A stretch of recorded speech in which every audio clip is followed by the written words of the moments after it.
Bienvenidas y bienvenidos a Radio Semilla, el podcast de la Red de Guardianes de Semillas donde hablamos de regeneración ecológica y social. Yo soy Javier Carrera y el día de hoy me acompaña Marcia McInnes, una amiga muy querida a quien conozco ya desde hace varios años y he visto dedicarse a una labor que me parece fundamental para nuestra salud a futuro y es el rescate de ese conocimiento ancestral sobre el uso de las hierbas medicinales.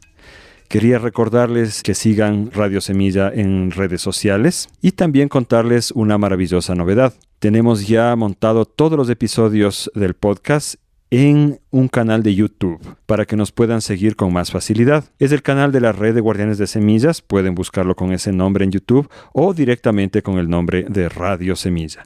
Comprendemos que para mucha gente es complicado esto de seguir podcasts en apps y programas que no son tanto del conocimiento público en América Latina, pero sabemos que YouTube es algo que todas y todos conocemos. Así que por favor, revísenlo ahí, se lo pueden escuchar y ayúdennos comentando esto con todas sus amistades. Les recordamos también que Marcia tiene ya un curso en la plataforma educativa Madre Semilla, www.madresemilla.com. Ese curso está permanentemente en línea, lo pueden tomar en cualquier momento y allí ella nos desvela muchos de los secretos que apenas empezamos a mencionar en este podcast. Espero que lo disfruten mucho y como siempre nos vemos la próxima semana. Un abrazo.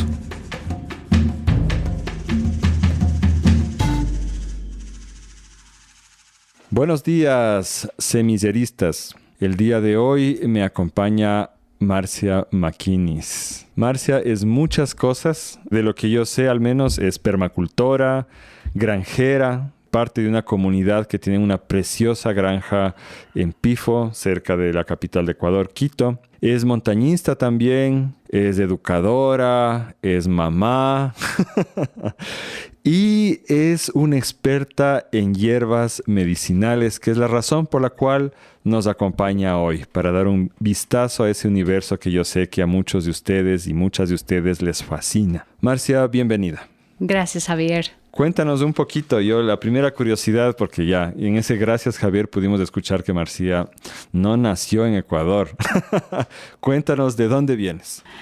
Yo soy de Vermont, de Estados Unidos, que es en el noreste de Estados Unidos, en la frontera de Canadá. Entonces, soy de un sitio con 4 estaciones bien marcados. Y llegué al Ecuador hace más de 15 años y aquí estoy. ¿Y cómo así viniste? El amor, Javier, el amor. El amor. Sí, alguna vez recuerdo que me contaste que no sé desde qué edad, pero desde antes tú pensabas que tu futuro estaba con un chico latino. Me dijiste eso, ¿no? Y tal vez moreno, así, tropical, salsero. La verdad es que siempre pensé y siempre sabía, supongo, que no estaba en mis planes vivir en Estados Unidos. Eso sabía, pero no sabía dónde. ¿Y acá conseguiste tu pareja? Allá se conocieron. Sí, la conocí allá. Ajá. Sí. ¿Y qué tal era la imagen de latino que tenías ahí? Nada que ver. Mi alemán. Sí, claro. A Thomas Dahmer lo tendremos también en un episodio futuro para hablar de otros temas. Sí, él es de herencia alemana, ¿no? Entonces, Vermont es frío, Marcia. Muy frío, con mucha nieve, unos 4 o 5 meses del año. Y acá donde tú vives, que es en la parte alta de Pifo, ¿a qué altura están? 2,800. Sí, es frío. Es frío, pero perfecto para mí. No puedo imaginar vivir en otro lado. Qué interesante, ¿no? En la Amazonía, en la costa. No, me come la existencia ahí en la Amazonía. Qué interesante. Sí, antes de meternos al tema de las hierbas, quisiera un poquito más de tú como persona. Tú eres de Vermont, pero tienes ancestros un poquito más atrás que son interesantes, ¿no? ¿De dónde vienen tus ancestros? Italia. ¿Italia? Sí, Italia, polaca y escocés. Ajá, escocés. Sí. Es por eso McInnes. McInnes, sí. Ajá, yo siempre te he identificado así como gaélica.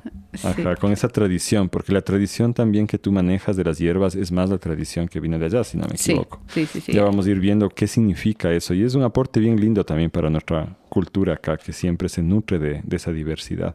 Cuéntanos un poco del espacio en el que tú vives, la finca Palugo. Cuéntanos de qué se trata. Buenazo. Yo siento muy agradecida de vivir en una finca bien diversa. Comenzó hace muchas generaciones en la familia de mi marido y mi suegro dedicó a la genética de las vacas. Entonces él decidió traer Brown Swiss al Ecuador hace 40 años. Entonces él dedica más a la genética y tenemos una rica leche. Hacemos muchos productos lácteos con la leche.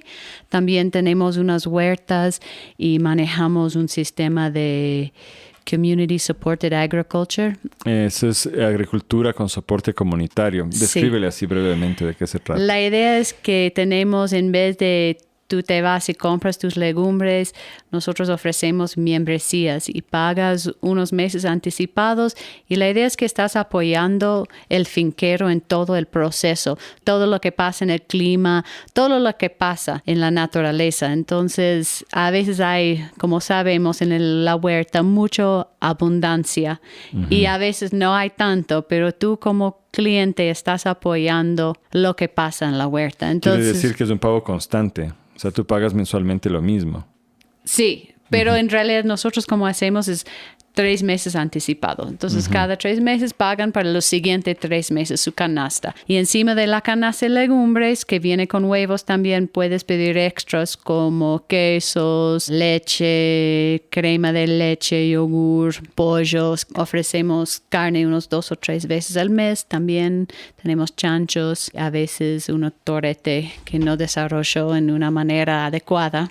También faenamos. Entonces, los clientes vienen a ser un poco como socios de la finca, con soporte, y a cambio de eso reciben una canasta básica de productos de lo que hay en la estación. Lo que hay. Y pagan por los extras, ¿no? Sí, el día lunes cosechamos todo lo que hay y dividimos entre todos. Ah, qué bonito. ¿Y van los socios también a veces a la granja? Sí, a muchos durante la pandemia, muchos vinieron simplemente a caminar, pero sí tratamos de por lo menos una vez al año, tratamos de tener un día de visita, casa abierta para que puedan venir. Acabamos de tener una hace unos 2 o 3 meses, que pueden venir y compartir ahí en la finca, hacer su picnic, hacemos un tour y compartimos todo lo que hacemos. ¿Tú trabajas en la granja directamente?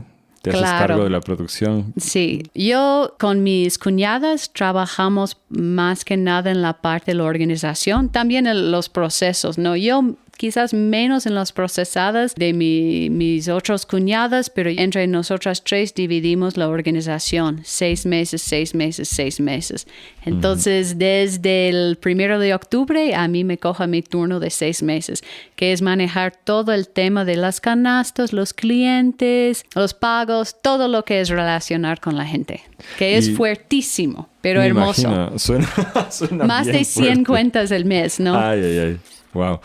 ¿Y trabajo con la tierra o con los animalitos? Yo trabajo un montón con la tierra por las hierbas, más que nada. O sea, tú cultivas tus propias hierbas. Sí. Sí, me encanta. Yo creo que esa es más que nada mi pasión principal, es trabajar con las hierbas. Y también con las hierbas cultivadas, pero con las hierbas silvestres también. Conocerles en sus hábitos y disfrutarles en ese sentido. Entonces trabajo mucho con la tierra, pero trabajo también en la finca con distintas cosas también porque ya vivimos ahí, es de todos los días. La finca Nahual Palugo es una de las más bonitas que tenemos en la red de Guardianes de Semillas. No es para todo el mundo por el clima, ¿no? Está bastante alto en la montaña, pero han logrado ahí crear un hábitat bien interesante. Una de las cosas que a mí me gustan mucho es este tema de la bioconstrucción que ustedes han hecho. Yo recuerdo que Tomás, tu marido, me dijo en una ocasión que su papá había sembrado pues pinos, cipreses, eucaliptos hace muchos años. Y que esa es parte de la herencia que ellos han recibido porque con eso armaron las casas. Las armaron a muy bajo costo. O sea,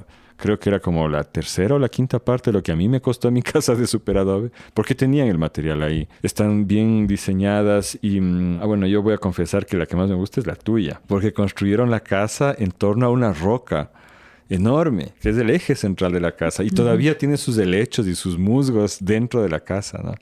Y te vas por un ladito de eso y ahí está el baño, como integrado con esa roca, no sé. Es muy bella tu casa. ¿Quieres contarnos algo? Gracias. Disfrutamos mucho la construcción de la casa en pareja. disfrutamos diseñar. Por suerte, el Thomas en realidad hizo la mayoría del diseño. Yo sentí más como el albañil con la albañila. Sí, fue muy orgánico todo el proceso, muy lindo. Tomó años porque decidimos de no empujar, nunca poner una fecha de terminación tampoco. Ese fue uno de nuestros retos, de simplemente dejar que el proceso fluya por sí mismo. Entonces, ese creo que fue uno de los logros más grandes. Le ves en la construcción que no hay nada apurada. Ajá. Han ido afinando las cosas poco a poco. Y es más que nada madera, ¿no? Sí. ¿No les da frío de noche? No, la piedra en realidad durante el día caliente por el sol. Ajá, o sea, hay una ventana que caliente esa roca gigante que está en medio de la casa. Sí, entonces la noche sí, a veces sí prendemos la fogata, pero...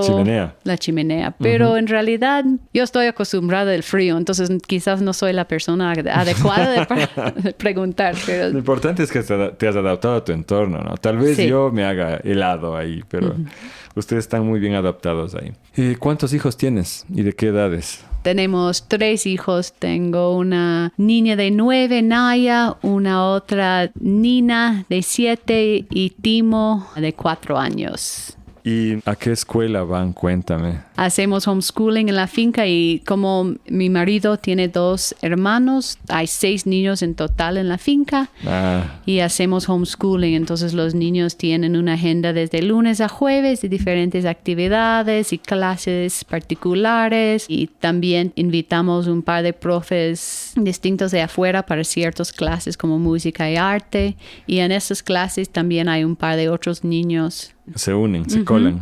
¿Solo están en homeschooling o tienen periodos que van también? Al principio, hace unos años, les mandamos unos 2 veces a la semana el Emmy Pickler, que fluyó y estuvo hermosa la experiencia, solo para que tengan algo de vida social, digamos. Ver otros niños. Sí, y ha sido muy lindo y el perfecto por el momento. Y ahora... no piden más y estamos bien en donde estamos. Y estamos, la verdad, muy aceptados a la idea que a un rato piden una escuela y vamos a ver cómo hacemos en ese momento. Pero por el momento todos estamos contentos. Es un montón de trabajo y es lindo porque sí dedicamos al desarrollo de un currículum bien especial, ¿no? O sea, ustedes no hacen desescolarización, hacen educación en casa, homeschooling. Sí, hacemos educación en casa. Nosotros, yo siento que soy un poco, no estricta, pero sí me gusta un ritmo. Estructurar. Sí, estructurar. Ajá. Sí.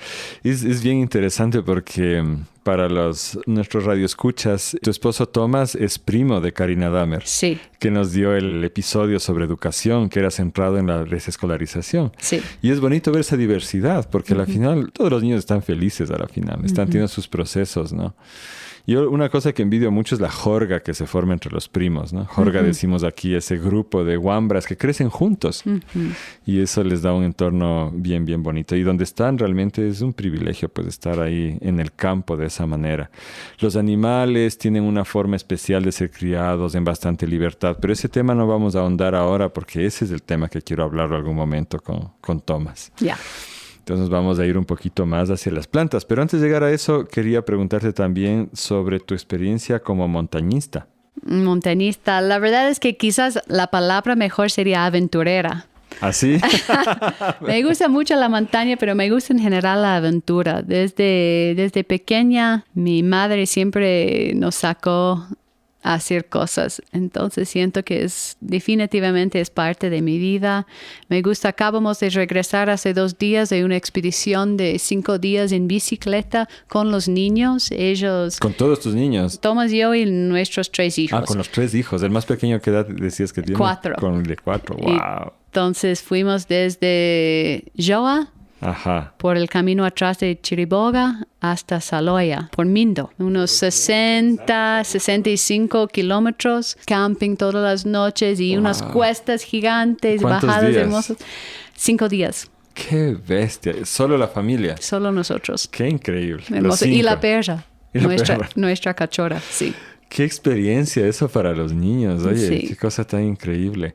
Y esto, para los que no conocen, estamos hablando del flanco sur del Cerro Pichincha, que es el volcán activo peligrosísimo donde está sentada la ciudad de Quito. Solo que esta es justo la parte hacia donde evacuaría una posible erupción con lava, ¿no? Entonces, una zona poco poblada y bien bonita en realidad. Muy poco poblado, estuvo hermoso. No vimos mucha gente días. Qué bestia. Es increíble que todavía exista la posibilidad de hacer algo así. Que se va Claro, llegamos a reduciendo. un pueblito y justo fue el día que llegó la camión de la fruta y le pregunté a la señora que a menudo llega la camión. Me dijo, a cada 15. Cada 15 días llega la fruta.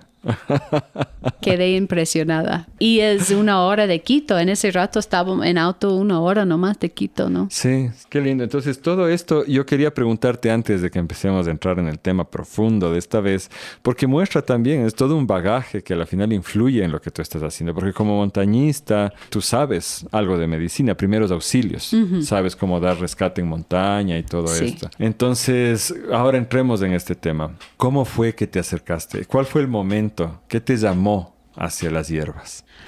Mi madre tiene, no sé cómo se dice en español, pero el dedo verde. Ajá. Ella es muy buena con las plantas. Buena Siempre, mano para las buena plantas, mano. decimos. Ella trabajó como florista. Ajá. O sea, que cultivaba o que hacía arreglos. Hacía arreglos Hacía los de primer arreglos. trabajo, ¿no? Ajá. Uno de los primeros trabajos. Entonces tiene una buena mano en eso, pero también siempre hemos tenido huertas y un jardín muy especial en la casa de mi niñez. Entonces yo creo que ahí empecé a desarrollar ese cariño. Mi madre sabe un montón de plantas en una manera muy informal, que Ajá, es chévere de práctica ella. también. Muy Ajá. práctica. Ajá. No, me ve mi planta y dice, oye, esta necesita una nueva vida, esta ya tienes que cortar. Ahí ella sabe muy bien. Entonces de eso creo que vino la pasión. Y después mi primer trabajo en la vida era trabajar con una artista que cosechaba plantas, todas las plantas silvestres de Vermont en la primavera en el bosque y hizo obras de arte con las plantas. Entonces fuimos cosechando en los bosques y ella era botánica, entonces sabía todos los nombres y sabíamos, cada año llegábamos a los mismos sitios para encontrar la misma planta. Entonces ahí comencé a entender cómo son las plantas y qué les gustan, por qué les gustan ahí en ese huequito, por qué ahí en el sol. Cada planta tiene sus gustos, ¿no? Entonces esa me despertó esta pasión. ¿Y te gusta a ti la nomenclatura botánica? ¿Qué opinas de eso versus los nombres comunes? A mí me encanta, la verdad me encanta la botánica. Ajá. Es un mundo para mí tan grande que disfruto entender. Siento que me falta un montón para entenderle bien, pero sí trato de ponerme a estudiar cuando puedo justo la botánica, porque sí me interesa, me encanta ver una planta y hacer la relación con otras plantas, cómo conectan, es en la misma familia, ve también en la misma altura, o esa es otra altura totalmente, pero son parecidas, por qué sus semillas son parecidas, todas esas cosas me encantan, hacer las conexiones, y siento que eso es mucho la botánica, ¿no? Sí, no, yo no lo había visto tan así, pero tienes razón, es las conexiones familiares que tienen y algunas se pueden cruzar, otras no. La botánica al final es un sistema de clasificación principalmente, ¿no? Claro. del mundo vegetal, sin descartar que los nombres tradicionales también tienen a menudo historia, ¿no? Tienen Sí. mucho de la identidad de la planta. Y sí, a la final es inevitable que manejemos botánica porque la planta que aquí se llama de una manera, más allá se llama de otra, más allá de otra, y a la final nunca podríamos entendernos si no tuviéramos este recurso que es la nomenclatura en común. Sí, así a mí me gusta. Entonces ese fue tu primer acercamiento ya a las plantas, pero... Y después de ahí trabajé con un hierbera. Ajá, como una hierbatera decimos acá. Hierbetera, unos años como aprendiz, y ella en cambio para el trabajo me daba información y clases. Entonces pasamos en su huerta de hierbas y él le preguntaba cosas, me decía cosas, cosechamos cosas, procesamos. Y ahí aprendí un montón de las hierbas en sistemas medicinales, digamos. Y me ayudó un montón y ella sigue acupuntura. Entonces también me enseñó un poquito mucho de las hierbas de China. Ese es otro universo, ¿verdad? Hay algunos universos en el mundo de las hierbas, en todos los mundos. Pero así aprendí mucho de ella y siento que eso es lo que me llevo. Uh-huh. Eso es cuando ya estoy pensando en una planta o relacionando una planta, siempre regreso a esa primera profesora. Fue como lo que te marcó. ¿Cuántos años estuviste con ella? Unos 3 años durante los veranos. Wow. Y en Vermont todavía. En Vermont, ¿no? sí. Uh-huh. Cuando yo tenía chance. Y todavía cuando me voy, trabajo con ella. Ajá. Es tu maestra hasta es ahora. Mi maestra, es mi gurú. Pero ella no, si le digo eso, pero sí, es una señora con mucha sabiduría, pero en una manera muy humilde. Muy hermosa, una hermosa persona. Esa es una característica común en la gente que trabaja con hierbas, esa mezcla de sabiduría y humildad. Uh-huh. ¿Por qué serás? ¿Crees que las plantas influyen de alguna manera en tu psiquis también? Yo creo que sí, porque son tan suaves también en sus maneras de ser y sus maneras de trabajar, que influyen mucho con las personas que trabajan, ¿no? Entonces no es que estás tomando una pastilla y tiene efecto en ese momento. Ya las hierbas trabajan en otra manera. Marcia, ¿las plantas son personas o son objetos? Espíritus, yo creo que tienen sus espíritus, ¿no? Y tú... un debate viejo que yo tuve con un amigo hace muchos años, que él decía que las plantas sí podemos comerlas porque no tienen alma. ¿Qué responderías tú a eso? Creo que tienen alma. Los animales tienen alma y comemos los animales, ¿no? Entonces... No, bueno, él no quería comer los animales, ¿no? Pero decía que las plantas sí se pueden porque a diferencia de los animales que tienen alma, las plantas no tienen alma y por eso sí podemos comerlas. Yo creo que sí tienen alma. No estoy de acuerdo 100%. Ajá. No, yo siento que justo cuando se necesita una planta, ahí está. Por eso sabes que ya está un poco más allá de simplemente una planta o una hierbita, digamos. Sí tienen sus espíritus. Yo me acuerdo que a él le respondí, y eso ya fue hace 20 años, le respondí, oye, no has vivido suficiente con plantas. Si no, no podrías nunca decir una cosa así. Y ahorita que yo estoy quedándome aquí en la casa de un amigo, David Lazo, que también es parte de la red, él es cineasta. Y él tiene aquí una granjita, ¿no? Que estábamos conversando el hecho de que él no le hace producir, entre comillas, lo que se supone que debe producir. O sea, me dice, las gallinas hasta ahora no me dan huevos, no cosecho tanto y no voy a vender de aquí, no me interesa vender, pero la granjita, esta mini granja es bien bonita. Y él me dijo a la final, lo que pasa es que para mí hay una razón espiritual y terapéutica para mandarme este trabajo. A la final no me importa si no llego a cosechar o no llego a vender, porque lo que me da a mí esta compañía es impresionante. Yo le decía, claro, tiene 2 llamas, tiene gallinas, tiene 2 gansos, tal. Me decía, no, loco, también las plantas. Uh-huh. Las plantas son personas. Las plantas me acompañan, o sea, dialogas con ellas, esta relación, y eso me recordó, esto está muy metido en nuestra cultura andina también. Uh-huh. Mi mamá siempre ha conversado con las plantas y les ha pedido favores, que cuiden la casa, por ejemplo, y cosas. Siempre está hablando con las plantas. Toda mi vida ha sido así. Uh-huh. Y eso me lleva a preguntarte, entonces, ¿tú llegaste acá y has identificado algo parecido a tu camino aquí en Ecuador? ¿Hay gente que también se dedica a las hierbas que has podido identificar acá? Poco a poco. Al principio fue lento y hace un par de años adentro de mí dije, ya me falta una comunidad de personas que trabajan con hierbas. Y desde que simplemente esa idea vino a la cabeza y de repente siento que ahí está la comunidad. También cuando llegué tenía muchas ganas de aprender de las hierbas de acá. Entonces hay los mayores que trabajan en la finca y pasé mucho tiempo preguntándoles, investigando, llevándoles plantas, sus usos. ¿Y hay conocimiento? Un montón. No. Algunos conocen un montón.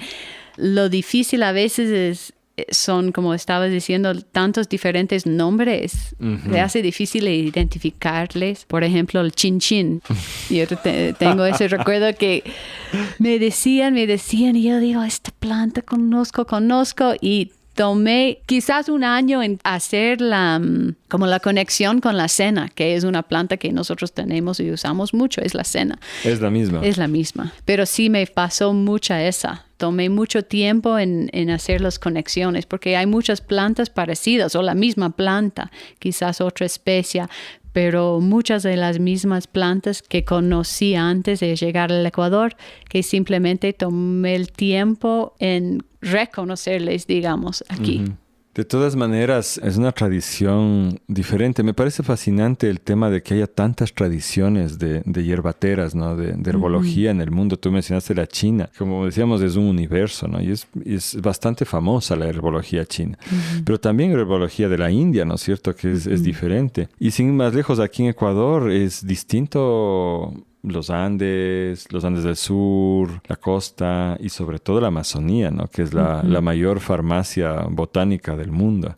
¿Tú has tenido chance de investigar estas otras herbologías de acá del Ecuador? Cuando llegué, 1 año o 2 años después, trabajé con una señora por el río Arajuno. Ya. Un rato y estuvo muy, muy chévere. Cada vez que voy ya estoy trabajando, estoy buscando, investigando. Es un mundo y siento que también he llegado al punto que digo, ya hay tanta planta aquí en Ecuador, tanta variedad, que voy poco a poco. Al principio quería saber todo, ese rato quería entender, quería cachar, porque eso, todo. Y después dije, ya hay muchísima variedad acá, toma su tiempo, ya vienen. Y siento que en general con las hierbas me ha enseñado que llega su tiempo, ¿no? Que llegan a su momento, ¿no? Ellas llegan a ti en su momento. Sí, llegan a mí en su momento. Y eso me ha ayudado también a frenar un poquito y disfrutar de cada proceso. Bueno, de acuerdo a la investigación de Lucía de la Torre, la Enciclopedia de las Plantas Útiles del Ecuador, sí, hay más de 1,500 especies de plantas útiles, muchas de las cuales son medicinales y que pueden tener decenas de variedades, ¿no? Sí. Entonces es un universo tan grande, yo no sé si se pueda realmente llegar a conocer todo eso, ¿no? Gigante. Y es lindo, yo también en la vida, simplemente digamos 10, conocer 10 plantas, pero en su esplendor es hermoso. No tienes que saber todo, ¿no? Hay un mundo en cada planta. Entonces también tomar su tiempo. Yo te entiendo desde mi punto de vista más agronómico y alimenticio porque me ha pasado eso, ¿no? Me presentan una nueva planta y es fascinante. Por eso digo, son como personas, desde el nombre, ¿no? Conocer el nombre, luego aprender, ¿no? La hoja, cómo es el tallo, cómo crece, los tiempos, tal. Y luego digo, del lado alimenticio, entonces, ¿qué produce? ¿Qué nomás se puede comer? Y las distintas partes, ¿cómo se pueden llegar a cocinar? Entonces, me imagino que es algo muy similar. Sí, y es como conocer a una nueva persona, un nuevo amigo, irse adentrando. Es fascinante, ¿verdad?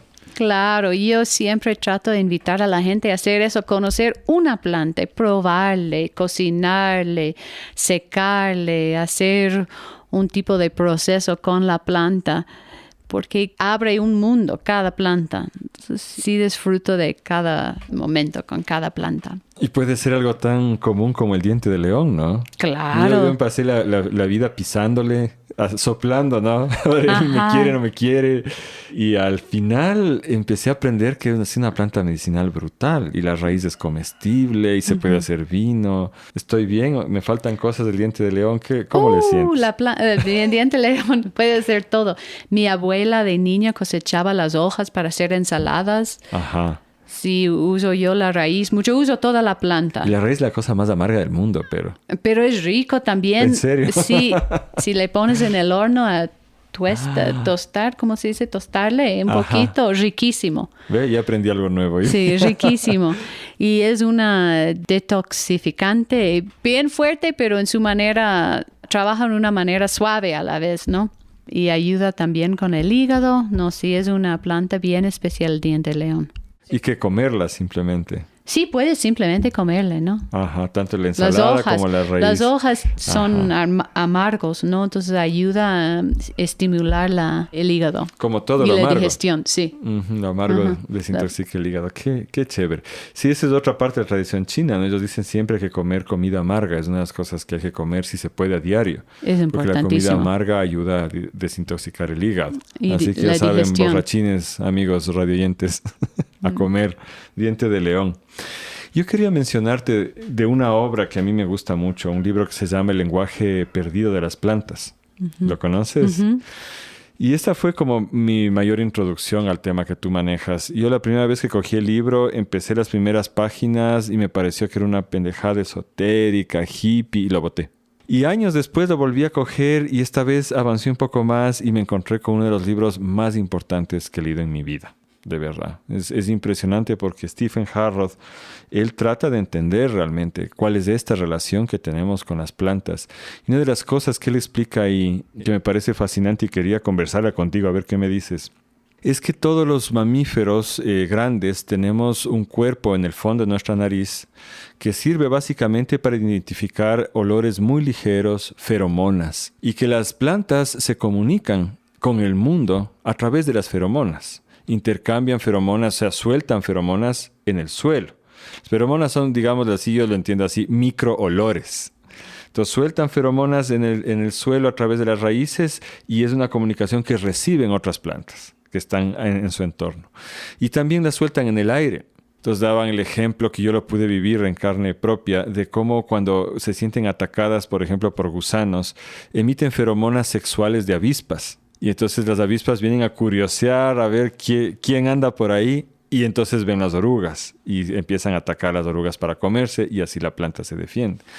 Ahora, él decía que antiguamente se creía que esto era un cuerpo vestigial en el ser humano y que a medida que se madura desaparece de la niñez a la adultez.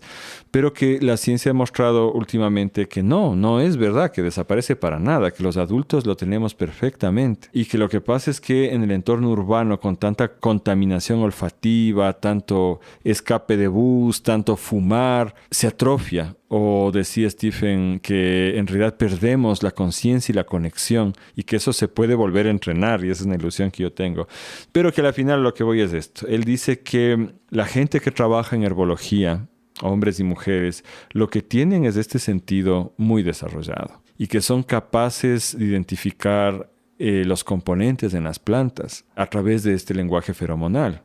Y daba un ejemplo que me pareció fascinante de una paciente que él tuvo, que ella llegó después de ya tiempo de no menstruar, que tenía la piel seca, que estaba flaca, y mientras ella narraba todo lo que le estaba pasando, a él simplemente le vino una palabra a la mente, Angélica. Y ya no dijo nada. Salieron al jardín de él, empezaron a caminar, conversando ahí, y de repente ella dijo, oh, mira, qué bonita esa planta, y se salió del sendero. Y fue directamente a la Angélica. Y tú debes saber más que yo que la Angélica tiene ciertas propiedades y tal. Sí. Entonces, que tenemos en realidad que todavía podemos entender el lenguaje de las plantas, solo que algunos como yo no lo entendemos tan bien, mientras que supongo que tú te comunicas así. No sé, esa era mi larga historia. No sé qué opinas al respecto. Primero, sí, es hermoso el Stephen. Me encantan algunos libros. Tiene algunos buenos libros. Y sí identifico con eso un montón. Y yo siento que todos pueden identificar siempre. Solo tienes que escuchar, ¿no? O leer. O leer o probar. Solo tienes que cambiar un poquito la manera que ves las cosas.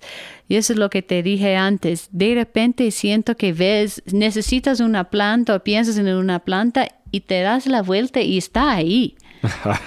Y ya pasa mucho y justo anoche estaba trabajando con un grupo de personas que trabajan con hierbas y una me dijo la misma historia que me acabas de contar, pero con una idea de la planta, que estaba trabajando con un paciente y la paciente tenía esa idea y mencionó una planta, encontró la planta afuera, la misma historia y pasa todo el tiempo. Me pasa todo el tiempo. A mí siento que viene la sabor a la boca mucho, ¿no? Como ese, ¿qué está aquí? ¿Qué siento yo? Te viene el sabor a la boca. Sí, wow. Eso es rico.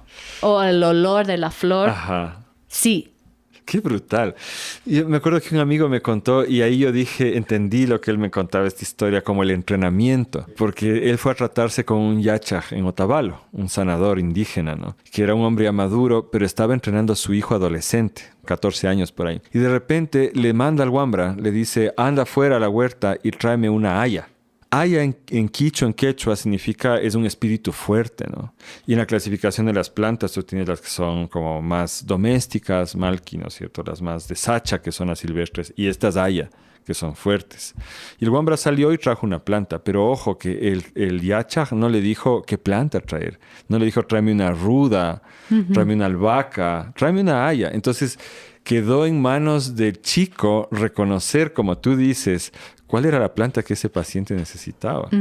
Y eso a mí me hace dudar mucho de los manuales de herbología. Yo hubo una época en la vida que recolecté, tenía como 10 manuales de herbología. El que más me gustaba era este de Tim White, Alan White, que es un norteamericano que hizo la primera investigación, no es muy extensiva, ¿no? Pero del uso de plantas ahí, aquí en el Ecuador.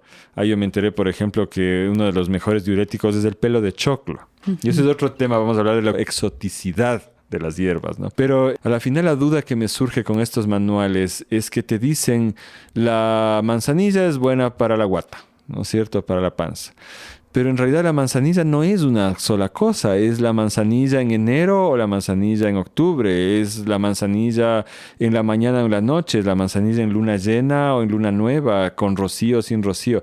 Estos factores, ¿cuánto influyen en realidad? ¿O podemos confiar en cualquier manual? Totalmente. Yo siento que, y no solo la planta en su momento, pero la persona. Entonces ya tienes dos personalidades mezclando. Siempre digo a la gente, para mí, por ejemplo, la ortiga me encanta. Siento que es una de mis plantas aliadas. Pero esa es mi experiencia con la ortiga. Yo creo que tú deberías probarla y ver cómo te va. Yo no te puedo decir si te va a ayudar con tu sistema nervioso, lo que sea. No, tú tienes que probar. Entonces, hay tantos factores que juega también cuando cosechas. Yo ahorita ya, desde hace algunos años, entendí la importancia de no cosechar nada entre junio y los principios de septiembre en la finca nuestra de hierbas, porque siento que ya están tan secas, están tratando de simplemente llegar a las lluvias, ¿no? Vivos. Entonces, primero no quiero cosecharles, sí les puedo, pero no utilizo en esa manera. No están en su potencia, ¿no? Su mejor potencia. Entonces prefiero esperar el momento que están listas, ¿no? Y le ves cuando está lista, le ves llena de vida. ¿Por qué voy a cosechar un pobre diente de león en agosto cuando las hojas le ves seca, le ves triste, digamos? Ya espero un rato. Para los dos, para mí y para el diente de león. Entonces siento que sí tienes que estar conectado también simplemente a la planta en su interno para entenderle mejor y ver cuándo es el momento de cosechar y utilizarle, ¿no? Es un mundo, Javi. Es un mundo que me encanta. Me encanta trabajarle y sí siento lo mismo. Hay una hierbera, siempre voy a decir esa palabra, perdón, hierbera, yo sé que dices de otra manera, pero hay una muy famosa que se llama Rosemary Gladstar. Ah, sí, le he escuchado, sí. Y ella, no sé exactamente cómo dijo, pero explicó esa idea que cada planta tiene su personalidad como cada persona y cada persona tiene su personalidad y cada relación tiene su baile. Entonces tienes que ir conociendo el baile de cada relación también. Y eso es lo que siento yo. Si los manuales explican, es verdad, tiene mucha fuerza y es importante usar los libros porque sí te enseña mucha cosa, pero es importante conocerles en un nivel personal para entender cómo funcionan. Más aún con esta idea fascinante que me acabas de dar, que yo no la conocía y que me acaba de generar una emoción tremenda de que las personas deberíamos tal vez encontrar nuestras plantas aliadas. O sea que para cada persona hay distintas plantas aliadas. Eso es lo que te entendí. Claro. Pero eso es re bonito. Ya yo quiero deberías hacer un curso sobre eso. Ayudar a la gente a encontrar sus plantas aliadas. Yo quiero saber cuáles son mis plantas aliadas, pues. Sí, no, es hermoso encontrar lo suyo. Es hermoso. Qué y lindo. después de repente le encuentras por todo lado, ¿no? Así te empieza a aparecer. Sí.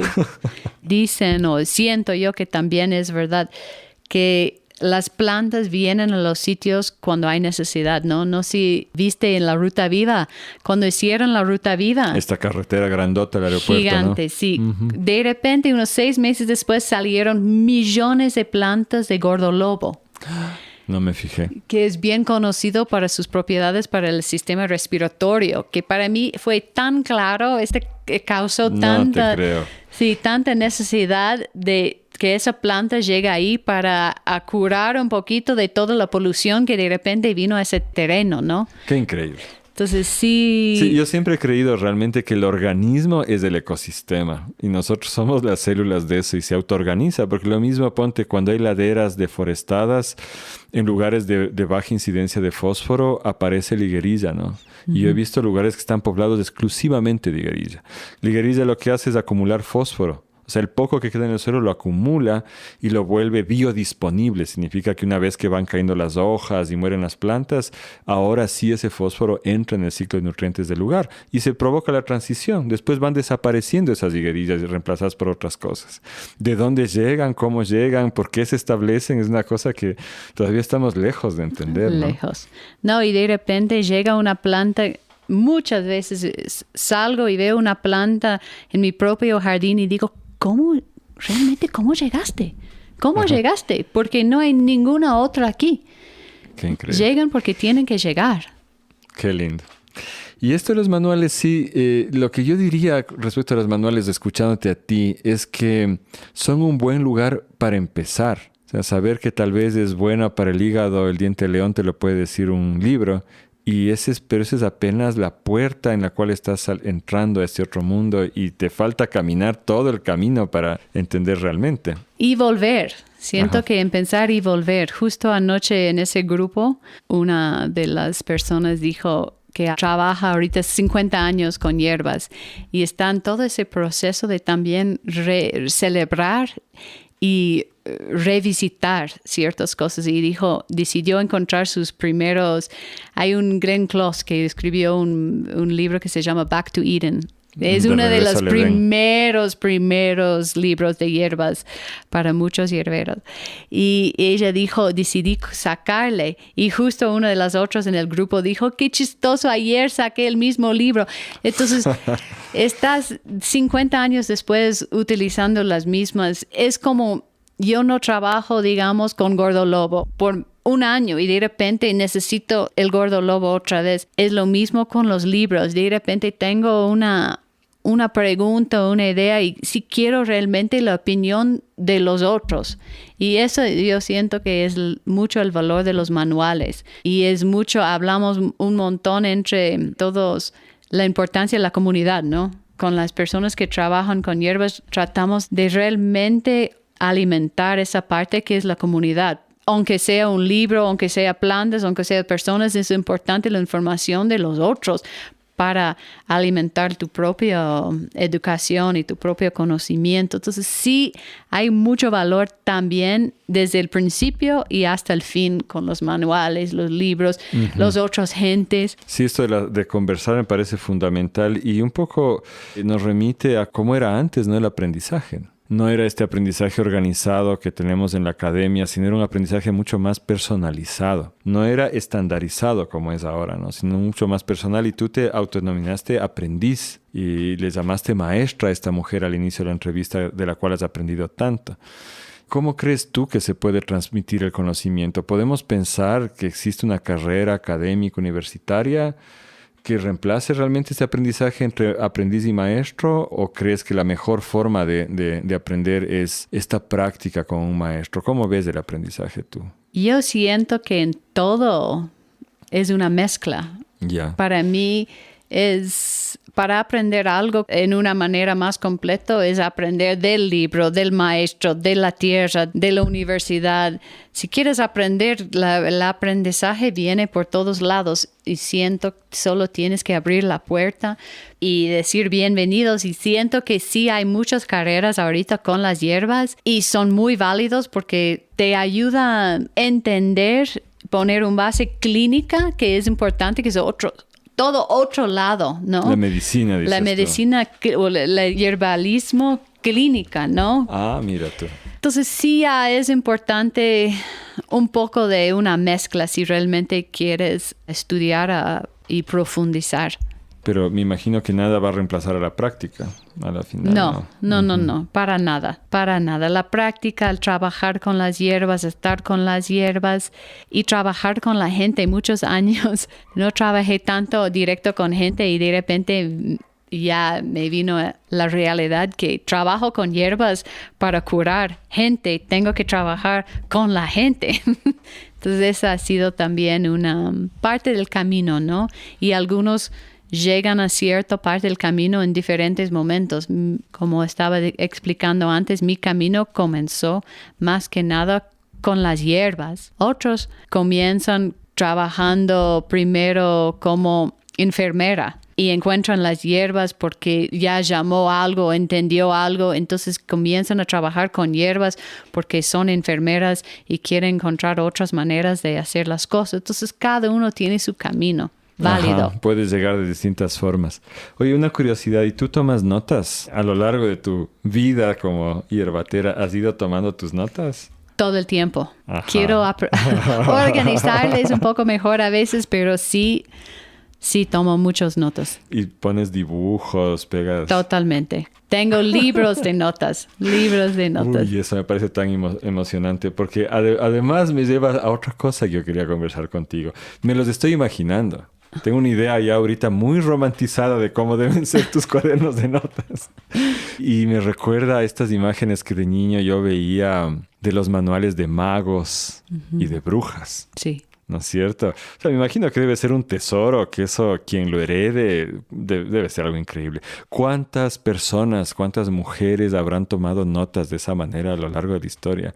Y de ahí nace esta idea del manual de magia y del manual de la bruja, ¿no? Uh-huh. Y sí, me lleva una parte un poco oscura de esta historia, porque ahora de la revolución cultural de los años 60 hacia acá ha habido un renacimiento de la herbología, después de haber sido perseguida por mucho tiempo. Y sí, pues a las mujeres que sabían manejar este conocimiento enorme se las persiguió como brujas. ¿Cómo ves tú esa historia?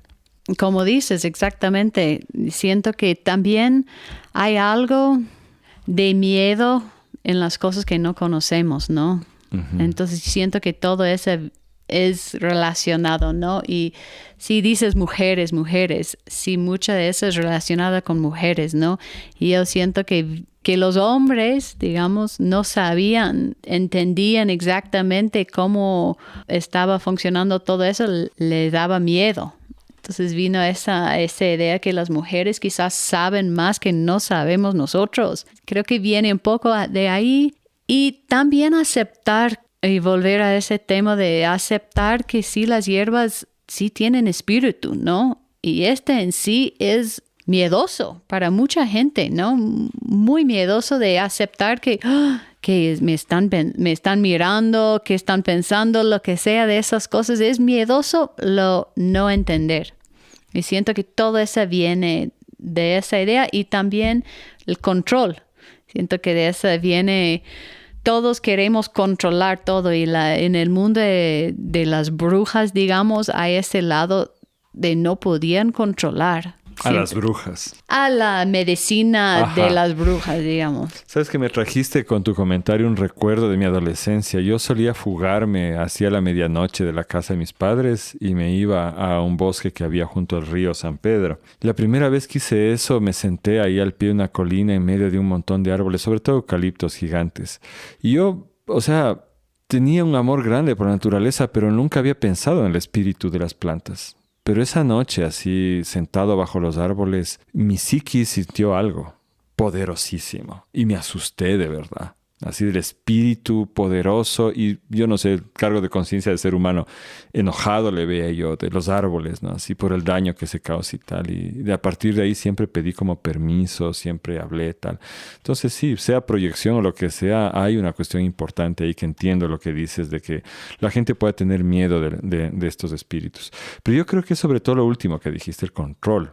Porque una sociedad que es capaz de practicar salud preventiva y de curar toda una serie de males menores, intermedios, usando este conocimiento que gente como tú maneja, no le convenía en la Edad Media a la Iglesia Católica.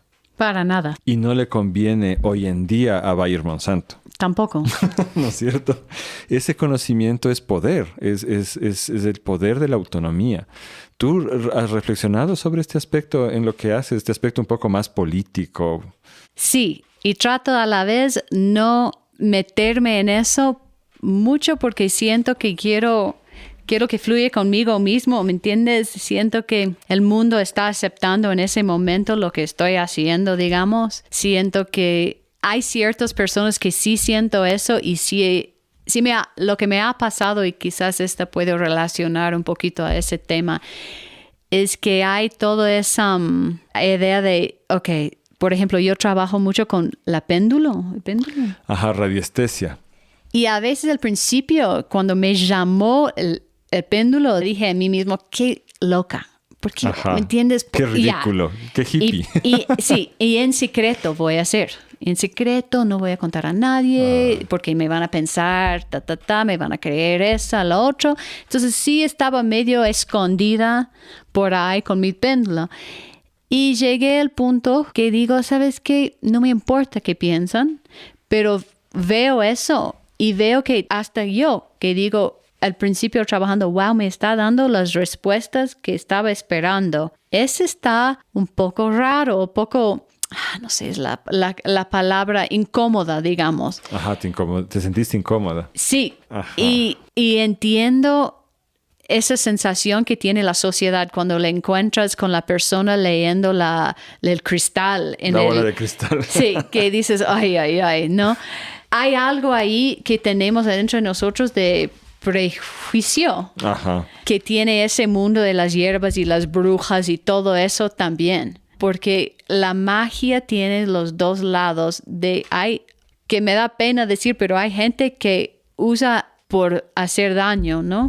Uh-huh. Y usa por no solo hacer daño, y hay otros que pretenden de usar, digamos. Entonces abre todo ese mundo de prejuicios, de qué es real, no es real, y al ver las auras, por ejemplo, cuando una gente me dice, sí, veo tu aura, hace 20 años yo decía, qué bestia, no, mucho para mí. Pero ahora digo, ¿por qué no? Y quizás me da cosas decir, yo también veo, ¿no? Porque, ¿qué van a decir de mí? ¿Qué van a pensar de mí? ¿No? Entonces, te hace cuestionar a ti mismo.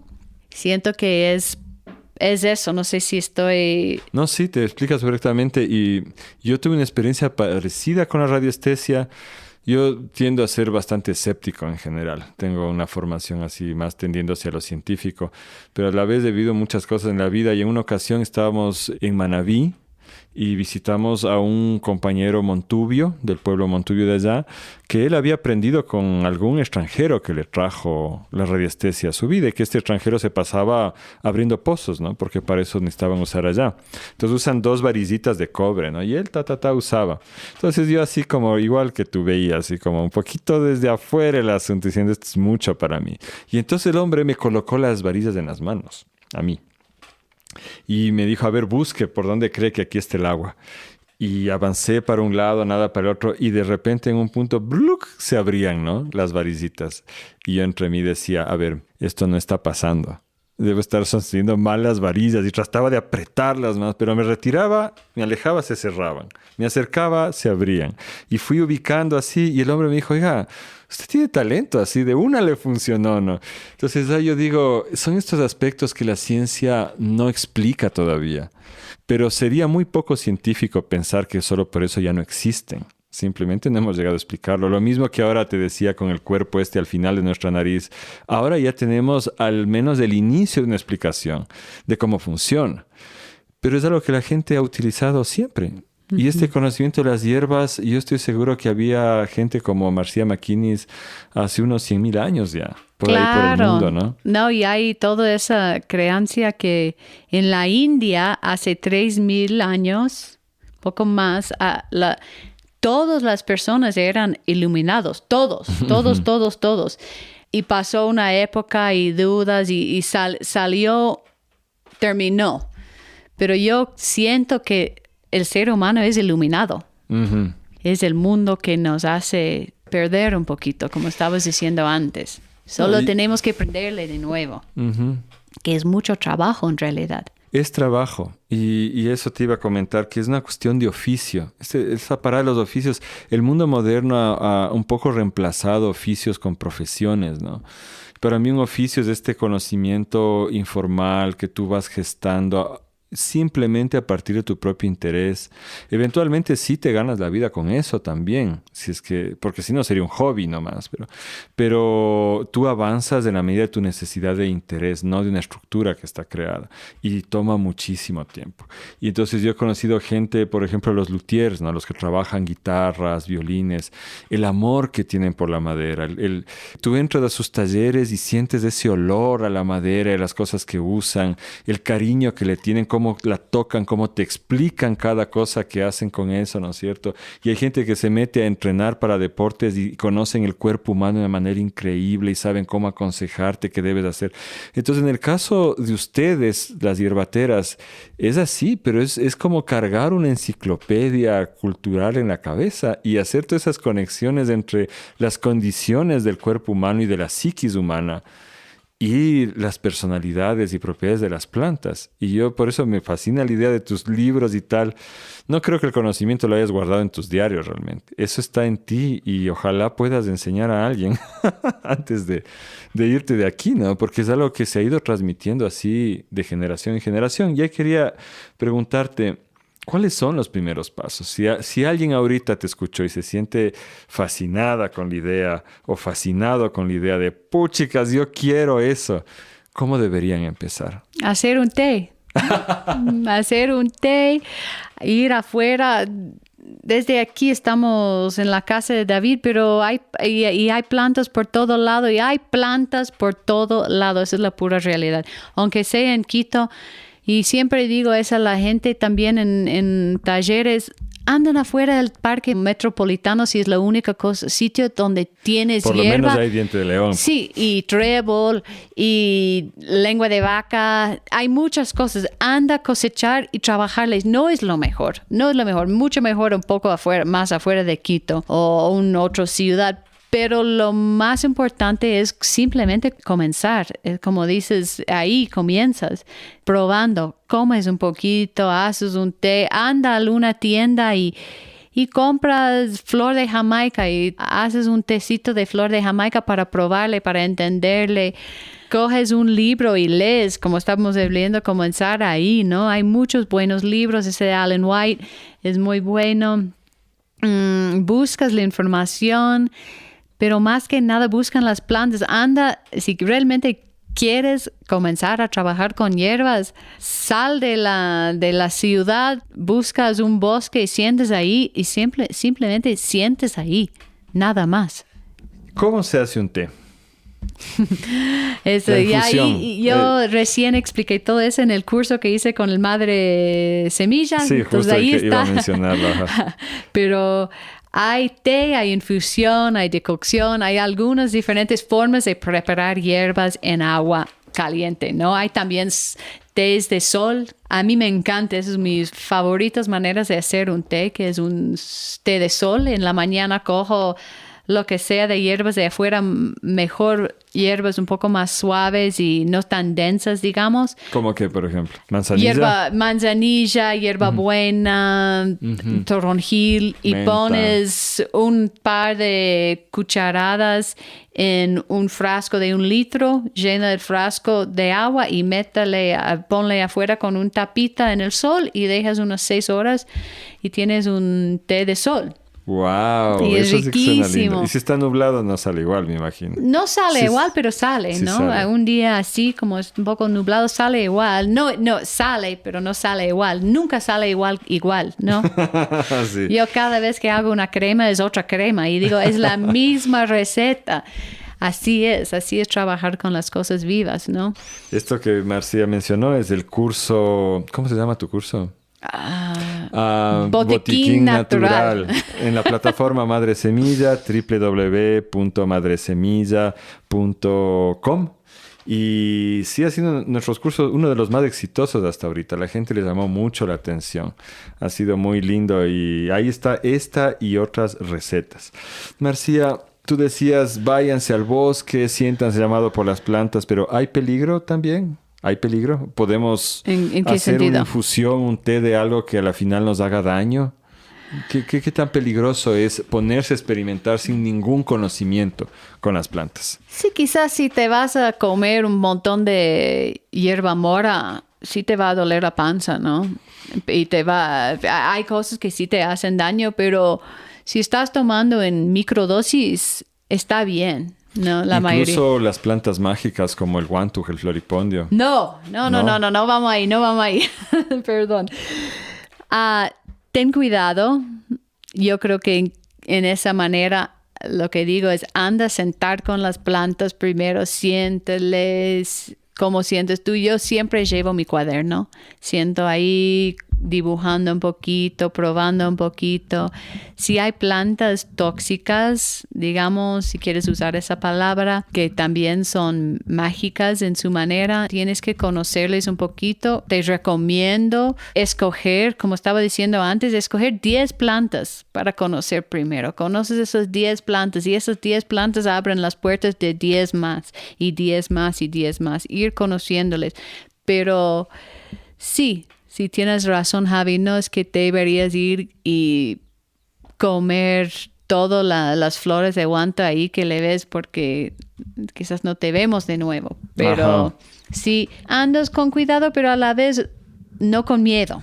Ya. Para los que no sepan, el guantug es la datura sanguínea. Es una planta mágica común en Ecuador, en Colombia.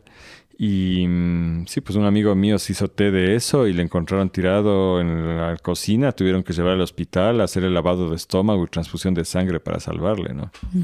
No sé si exageraron, pero el hecho es que sí estuvo en peligro. Entonces sí hay que usar cautela. Si no hay quien a uno le explique, entonces ahí el libro por lo menos te puede indicar lo que tú decías, tus primeras 10. En términos, porque es todo un tema las plantas mágicas, ¿no? Y hay mucho interés en las plantas mágicas para conocer mejor diferentes niveles de la realidad. Digamos, siento que si no tienes nada de conocimiento con las plantas mágicas, hay razón que por miles de años había el chamán o la guía, ¿no? Uh-huh. Y buscas una persona de confianza, estar contigo, o un guía o un chamán, todos siempre de confianza, ¿no? Uh-huh. Sí, pero el lío es que antes tú sabías que si una persona, o sea, había un reconocimiento comunitario, la gente te puede decir, sí, este es un buen curador, y nadie se metía a eso si es que no era realmente su vocación, porque el camino para convertirse en yachaj, en sanador, en yerbatera, era largo y duro. Hoy en día, lamentablemente, en este mundo donde prima solamente el dinero, ya cualquier persona se pone una pluma en la cabeza y dice que sabe curar. Y ya hemos visto los desastres. O sea, acá en la Amazonía ecuatoriana ha muerto gente ya en las ceremonias de ayahuasca y cosas así. No nos vamos a meter mucho por ese lado. Yo más bien quería preguntarle el rato de que yo elijo mis 10 primeras, por ejemplo. El tema de la exoticidad, porque por ejemplo hay gente que se manda a traer esta planta misteriosa china y solo hay en Estados Unidos y te la traes. Y vuelvo a ese ejemplo del diurético, ¿no? Y después te enteras de que esa planta es diurética, pero acá el pelo de choclo es diurético. Uh-huh. Entonces, a menudo ignoramos las cosas sencillas que tenemos. Pelo de choclo es pelo de maíz, por si acaso, ¿no? La parte, los pelitos femeninos de la flor del maíz. Tratamos de buscar lo más raro, lo más exótico, que viene de la India, que viene de China, cuando hay plantas de acá que tienen efectos similares y a veces incluso más potentes. ¿Cómo ves tú esa cuestión? Siento que lo local es lo más importante, tratar de no solo usar lo local, pero apoyar al local, ¿no? Entonces, para mí, ver si voy a pedir una planta de la China, pensar en todo el viaje de esa planta para llegar a mi mesa. Mucho más valor tiene de ir afuera donde el vecino, si no tiene su propio choclo, y cosechar el choclo y el pelo de choclo, ¿no? Y siento eso en muchas maneras, usar lo que tienes en tu alrededor, ¿no? Y como dice el Javi, tiene quizás la misma fuerza o más fuerza, quizás no tiene la misma fuerza, pero simplemente del hecho que está al lado le da una cierta fuerza, ¿no? Entonces sí siento y estoy... Una de las cosas que trabajamos mucho en la finca es esa idea de apoyar lo local, ¿no? Y justo antes de la conversa con el Javi dije que sí quería mencionar eso, y ahorita es el momento, que aquí en Ecuador hay tantos hermosos emprendimientos que están pasando y hay tantas cosas que puedes encontrar sin tener que pedirles de otros lados. Y justo en ese círculo de la red de las guardianas de semilla hay acceso a tantos diferentes semillas, productos, aceites, hierbas medicinales. Simplemente tienes que buscar un poquito, hacer un poco del trabajo de encontrar y recomiendo, invita de hacer el trabajo de buscar lo que estamos produciendo aquí mismo, porque tenemos que apoyar nuestro propio país, nuestra propia economía, emprendedores. Sabios y sabias. Marcia, eso yo creo que en cualquier país de América Latina lo hay además. Hay gente que está trabajando con semillas, con plantas, etcétera. Y sí, también es una responsabilidad rescatar el conocimiento ancestral, ¿no? No, yo no creo que un conocimiento es superior al otro. O sea, el conocimiento de la India, de China, de Escocia, de Italia, todos son válidos. El problema que tenemos es que sí, durante mucho tiempo, este etnocentrismo del cual sufren nuestros territorios latinoamericanos ha hecho que sea mucho más difícil acceder al conocimiento en herbología nativo. Entonces, de hecho, otra de las cosas que vamos a hacer algún rato en el podcast es buscar hierbateras de acá, para tener esta conversación también, que va a ser muy rica. Pero me ha encantado que hayamos podido iniciar contigo este diálogo y hasta el curso en línea, que pueden ir a verlo, seguirlo. El curso, por si acaso, no es que tiene fecha, ¿no? Es permanente. Pueden tomarlo en cualquier momento. Es una calidad impresionante de curso y a muy bajo costo. No sé si quieres añadir alguna otra cosa. Simplemente sí, esa idea de cuál tiene más valor o menos valor, yo siento que todo tiene valor, es el individuo que pone el valor, ¿no? Entonces sí, encuentras tu camino y disfrútale. ¿Y vas a publicar algún día tus diarios? Ojalá, yo creo que sí. La verdad es que no soy muy bueno para escribir. Mis notas son páginas y páginas de notas que a veces leo y digo, esta no tiene sentido. No. Si alguien más lea, no van a entender nada. Pero sí me gusta y estuvo lindo hacer justo ese curso también para mí, para poder y tener que escribir cosas que tenía en la cabeza mucho tiempo, ¿no? Entonces sí disfruté mucho hacer el curso con ustedes y espero hacer más. Sí, dijiste al inicio que querías. Sí, es como el parte 1 ese curso. Ajá, o sea que va a haber parte 2, así prepárense. Y si quieres, algún día te ayudamos pues a editar esa información y sacamos un librito bonito. Ojalá que sí. Ahí quiero ver el manual de la bruja de Marcia Maquin. Gracias, Javi. Gracias por todo. Ha sido lindo. Te agradezco mucho a ti, Marcia. Ha sido encantador tenerte. Estaba esperando ya desde hace rato que podamos tener esta conversación y me comprometo a irte a visitar pronto porque ya estoy extrañando esos lares de por allá. Nos estaremos viendo. Perfecto. Gracias, amigo. Un abrazo, queridos y queridas escuchas. Espero que hayan disfrutado. Espero que visiten el curso y que si algún día llegamos a publicar ese libro de Marcia, disfruten también de eso. Un buen día.